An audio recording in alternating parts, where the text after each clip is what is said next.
I think you can still break stories in this White House without President Trump speaking to you. And I think some of the best reporting that we've seen, some of the Pulitzer Prize reporting that we've seen has not been because someone had a sit-down interview with President Trump. It's been because they've had sources tell them all sorts of good information.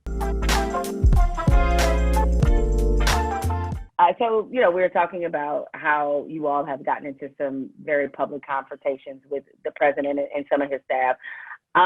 What about the rest of the press corps, particularly the conservative media? How do they treat you guys?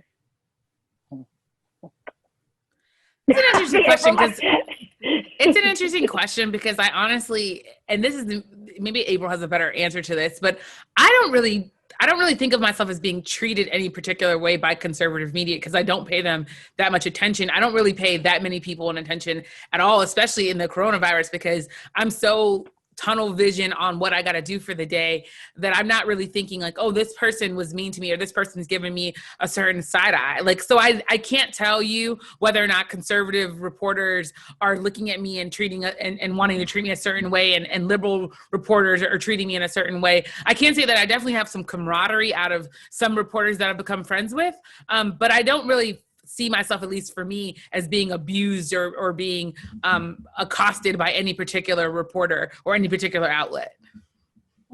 April, you got a different take on this.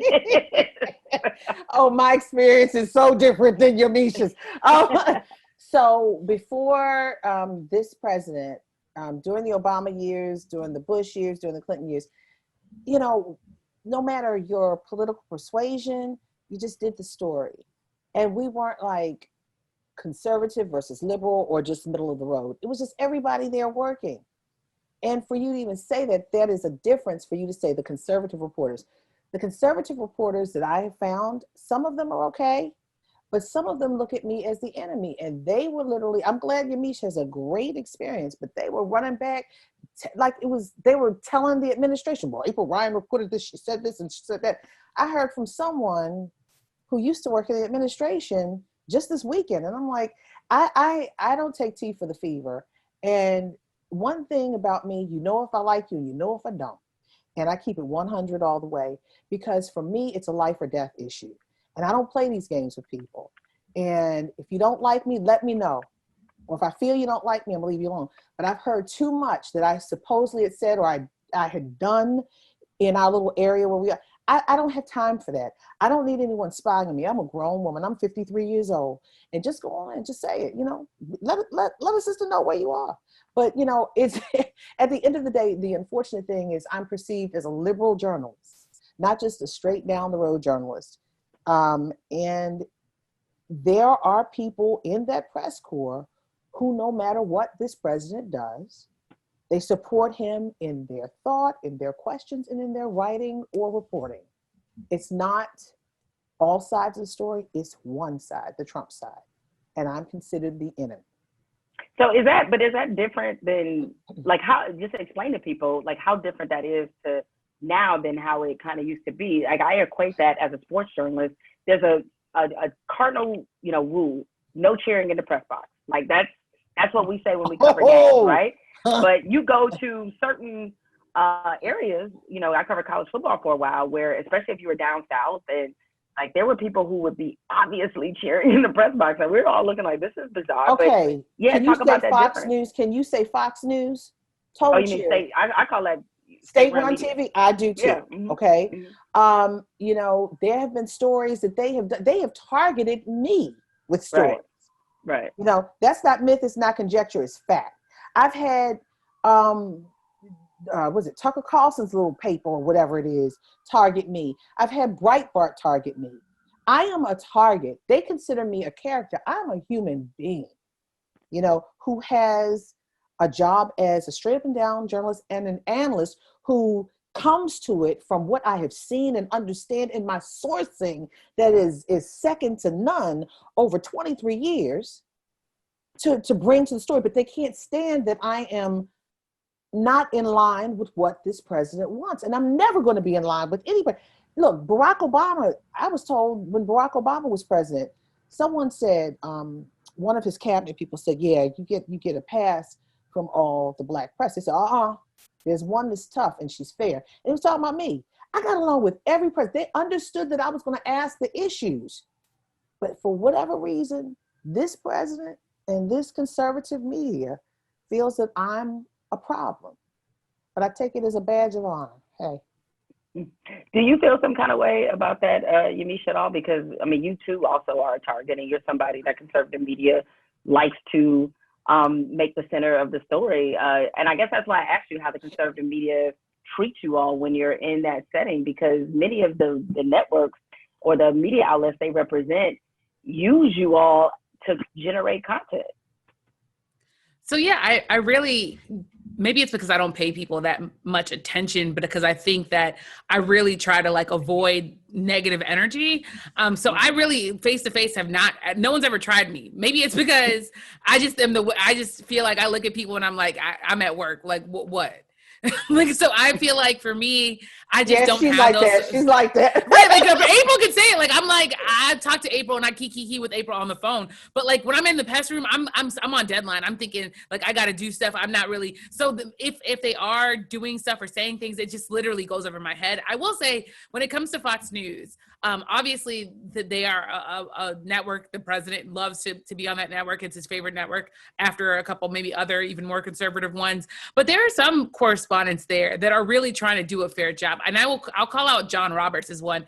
The president on the debate, the first debate, he refused to condemn white supremacists on the stage. The next day, John Roberts of Fox News and John Decker of Fox News Radio pressed this White House like no other for an answer for why they weren't condemning white supremacy. And then afterwards, when Twitter got mad at John Roberts for asking that question, he said, I'm tired of y'all jumping up and down my throat, essentially. And I don't care. I'm going to continue to ask this question because they should be able to answer. Yamiche. So that's one story. But I get you.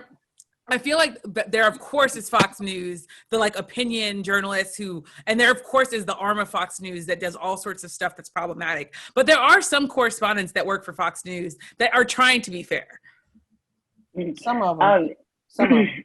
No, but because the president does, really favor Fox News, maybe own like some of those outlets, how much, or does it at all put you all at a disadvantage because he's gonna call in the Hannity, he's gonna do, because he is so embedded with them? How does that affect you doing your job? So let me say this. First of all, there is a fight between OAN and Fox News. So the president is now having a hard time with John Roberts. It's a love-hate relationship. So he will go to OAN first sometimes to spite John Roberts. So there's that tug of war within the conservative group right there. And OAN is just lapping it up. But the problem is, I want to get an interview with this president. I don't care. I want to get an interview with any president. He's the principal. He is the president of the United States. And I want him to answer questions pertaining to the Black community and issues of the day. But at the end of the day, it doesn't inhibit, because we know who he is. We know what he's doing. It's just when he comes up with something new, we just take it and run with it. And the thing of it is, if you don't get the president or the principal, a lot of times you don't get news from in the White House. You get it from outside the White House, talking to people, and then you press on the inside. So that's how I've always worked. And it's always worked for me. I've broken news, still breaking news, working from home. But at the end of the day, you do want an interview with the president of the United States, even if he's called me a loser, called me nasty. I'm not, but I still want the interview. It is important. He is the president of the United States. What about you, Yamiche? You feel like the fact that he leans in a certain direction in terms of who he chooses to give exclusives to, that at all hinders your reporting? I'm not sure if it hinders my reporting. I do think that it would be great to be able to interview the president and to be able to talk to him and press him one-on-one in a way that isn't just at a press conference where you maybe have 2 or 3 minutes, but rather if there was like an extended 30-minute conversation on some of his thinking on different things. So I think that's a hindrance. But I think honestly, when it comes to sourcing, when it comes to sitting down and understanding what's going on and how things are operating, I subscribe to what April said. And in some ways, I learned some of that from April, which is you have to have sources that are telling you stuff that's happening outside and inside the White House. And Capitol Hill, I covered it for several months. months before I came to the White House. It's a great place to get sourcing. Everyone in Washington kind of understands that a lot of the stuff that you hear that's happening in the White House, people from Capitol Hill are the ones sometimes with the leakiest sorts of offices. So as a result, I think you can still break stories in this White House without President Trump speaking to you. And I think some of the best reporting that we've seen, some of the Pulitzer Prize reporting that we've seen, has not been because someone had a sit-down interview with President Trump. It's been because they've had sources tell them all sorts of good information. That's right. Yeah. Now, Yamiche, you are in the thick of it, still going to the press briefings. April, you opted out to stop going to the briefings months ago because of COVID-19 and wanting to protect yourself and thus your family. Yamiche, to be there and then to find out that the president and the first lady, and it feels like the whole damn White House all tested positive for COVID. Whole damn White House. The whole damn White House.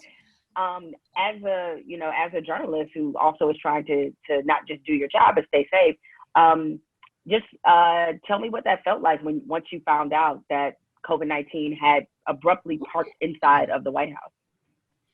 It was worrisome. It's scary to think that this virus that has killed more than 200,000 Americans, that has killed disproportionately Black women and Black people and people of color, that virus is circulating in my workplace. I think that I've really, really tried to take every precaution I possibly can. So I wear gloves and masks, and I have about 18 gallons of hand sanitizer with me every time I walk into the White House.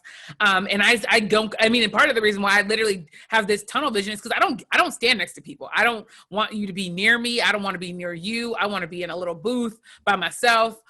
So I've been really, really very, very serious about this from the very beginning, because I just understood how scary this virus is. And I also didn't want to bring it back to my husband, who also was a reporter. I didn't want to get my family sick because I went to the White House. But I think in some ways I feel comfortable going to the White House when I do, because I, one, go very rarely, but two, when I do go, I still think it's, especially in the middle of a pandemic, that we need to be pressing this president and this administration for questions. And the way to do that is in person. So for me, I find it to be a privilege that I can still go, but I also understand that there are a lot of people who can't go for all sorts of health reasons. So I think that for the people who can still go and can remain healthy, that we should be able to do that work, especially with our colleagues who can't go. And I think it's scary, especially as we're looking at the different events where we think that this started. I was at that Supreme Court kind of super spreader event where now so many people have tested positive, and luckily I'm not positive, but it was alarming to think that I was literally in that space. When you look at the pictures, they have these wide pictures where they show you and they have numbered how many people have gotten the coronavirus. I'm literally in that picture in the background. Wow. Was the White House at all, because I know how they came off on TV, but it seemed like they didn't understand the gravity of how they put so many people in danger. I mean, again, you're practicing precaution with an assumption maybe that they are at least being a little bit safe, and then to find out and see how reckless they are, it's got to anger you on some level that just you could wind up being collateral damage because these people just refuse to do the most basic of things. But was there maybe privately some level of apologeticness or like some level of like remorse expressed by them that they had put everybody at risk this way?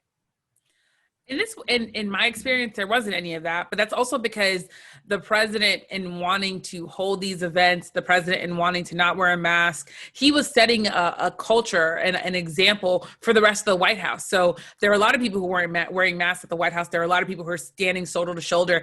And while, of course, I feel in some ways, I feel alarmed for the White House press corps, I'm also thinking about the young press aides who are working for this president, the young staffers, not the people whose names we know, but the people who are looking at their bosses and saying, should we be wearing masks? The culture based on my sourcing is that even when they weren't on camera, they weren't wearing masks. So it wasn't like they were putting on masks after the cameras were off and staying safe. No one was really being safe in the way that they should have been at the White House. And that's why you see in part this outbreak at the White House. So I think in some ways they're not remorseful, because at the end of the day, the culture and how this happened started and ends with President Trump. And he continues to feel like he did the right thing. They continue to feel like they were as safe as they possibly could be while still carrying on the business of the American people.